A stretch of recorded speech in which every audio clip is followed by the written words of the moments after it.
We've all been there. Our fight seems to drag on, and the answer to our prayer does not arrive. Soon it will be too late. What is God doing? Why does it take so long to respond to us?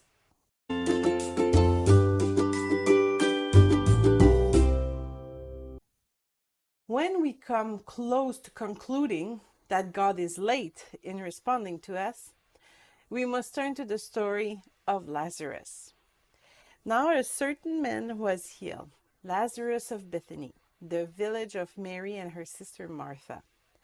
It was Mary who anointed the Lord with ointment and wiped his feet with her hair, whose brother Lazarus was healed.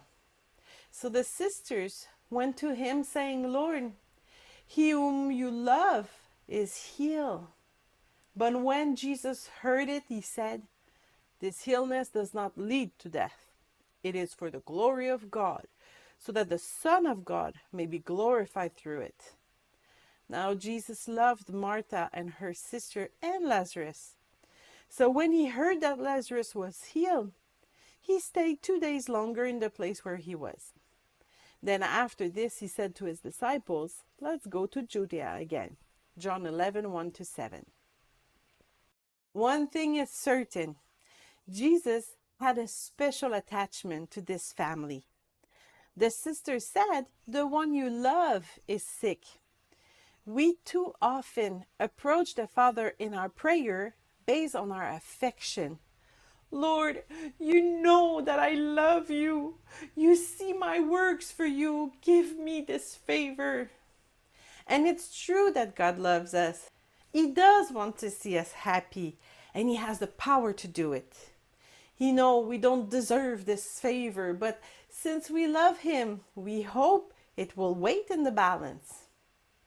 It is because we mix our request with our affection that we also hurt when the response is delayed.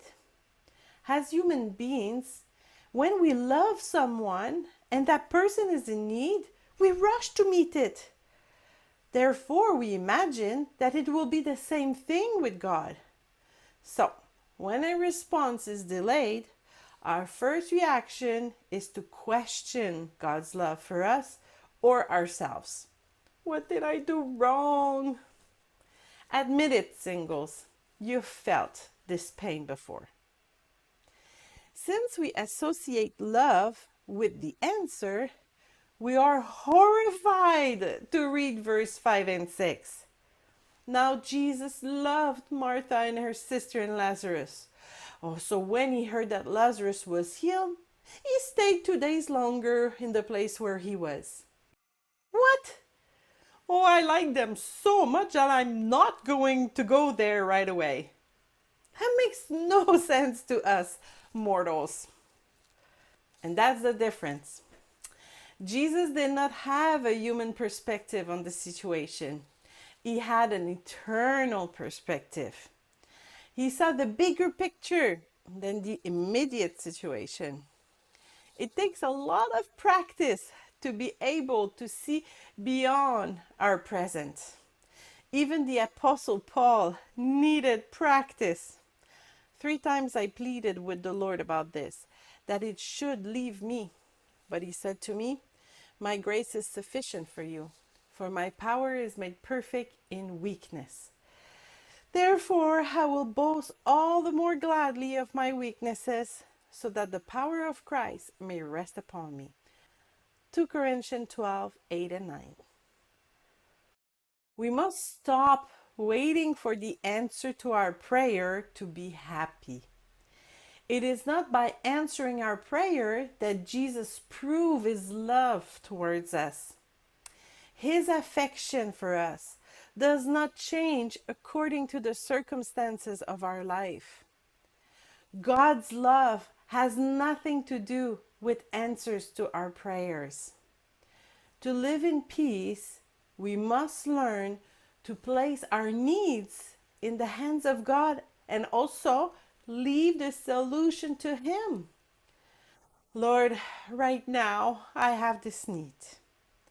I know you love me and want to meet my needs. And I also know that you're capable of doing anything. But I also know that your plan for my life and those around me is bigger than my plans. Lord, I give you my need so that you may be glorified. Is God glorified by your singleness? Or is this just a problem that you're trying to solve?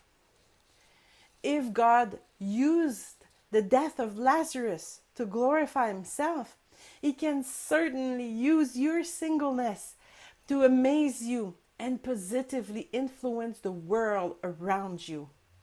God is never late. His plan is bigger than our lives, and he does not love you any less if the response is slow. Be reassured by his love and abide in his peace.